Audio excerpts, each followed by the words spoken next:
अस्सलाम वालेकुम जी, मेरा नाम प्रोफ़ेसर फैसल मसूद है। मैं incharge orthopaedic unit 2 King Edward Medical University Lahore और शाम को मैं प्रैक्टिस करता हूँ ढाका ऑर्थोपेडिक हॉस्पिटल में। आज एक बहुत कॉमन क्वेश्चन या सवाल पूछा जाता है, मेनिस्कल इंजरीज़ क्या होती हैं और अगर किसी तरह से मेनिस्कल लॉस हो जाए, पूरी मेनिस्कस निकाल दी जाए तो क्या किया जाना चाहिए?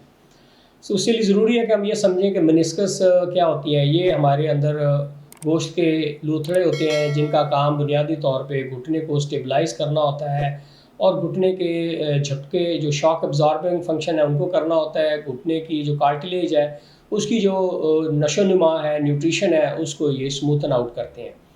पहले बहुत अरसा जब 60s 70s 80s में तो इनको निकाल दिया जाता था और इतना कोई इनकी अफादियत का लोगों को अंदाज़ा नहीं था। लेकिन देखा ये गया कि जब मेनिस्कस निकाल दी जाती थी तो वो घुटना बड़ी तेज़ी से ऑस्टियोआर्थराइटिस या तोड़-फोड़ का शिकार हो जाता था।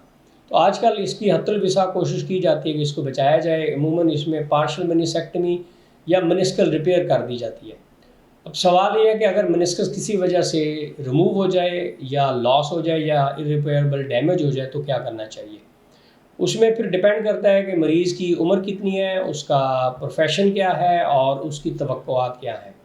इसमें बड़ी लंबी लिस्ट है, उसमें ये है कि लाइफ़स्टाइल मॉडिफ़िकेशन और हम उनमें नी को फ़िज़ियोथेरेपी, एक्सरसाइज़ेज़, वज़न की कमी और चंद मेडिसिन्स जिससे पेन कंट्रोल में रहे और मरीज़ को कहते हैं कि अपना टाइम कैप्चर करें और अगर इस दौरान उनकी तकलीफ़ ज़्यादा नहीं बढ़ती तो इसका यही मुनासिब इलाज है। अमूमन मसला इससे हल नहीं होता या मरीज़ अगर स्पोर्ट्समैन हो या उसकी अंदर तकलीफ़ की स्टेज दवाइयों से ना रुक रही हो तो फिर 2-3 ऑप्शंस हैं उसमें। एक तो ये है कि हम इनके अंदर स्टेम सेल थेरेपी ट्राई कर सकते हैं, मेनिस्कल स्कैफोल्ड ट्रीटमेंट चल सकता है और मेनिस्कल ट्रांसप्लांट और मेनिस्कल रिप्लेसमेंट की डिफरेंट ऑप्शंस हैं। पाकिस्तान में चूँकि ये तरीका सर्जरी अभी बहुत कॉमन नहीं है और इसकी तरवीज में अभी टाइम लगेगा। अमूमन इस तरह के ऑपरेशंस इंग्लैंड, अमेरिका, ऑस्ट्रेलिया या इस तरह के बड़े ममालिक में होता है। पाकिस्तान के लेवल पे हम इनमें PRP therapy, stem cell therapy, Hyalgan injections और स्पोर्टिव ट्रीटमेंट से रिकवर कर सकते हैं। इवेंचुअली अगर जॉइंट की तोड़-फोड़ का अमल तेज़ी से आगे बढ़े और मरीज़ की उम्र 40 से ऊपर हो जाए, तो फिर हम उनको कहते हैं कि इससे मुनासिब है कि हम आपके आधे जोड़ की तब्दीली जिसे यूनी नी कहते हैं या पूरे जोड़ की जिसे टोटल नी रिप्लेसमेंट कहते हैं, ट्रीटमेंट ऑप्शन है।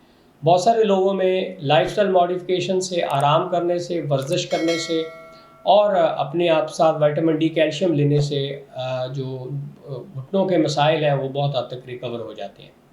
मज़ीद इसमें अभी रिसर्च जारी है, आने वाले दिनों में कोई बेहतर तरीका इलाज आ गया तो वो भी हम अपने नाज़रीन को बता देंगे।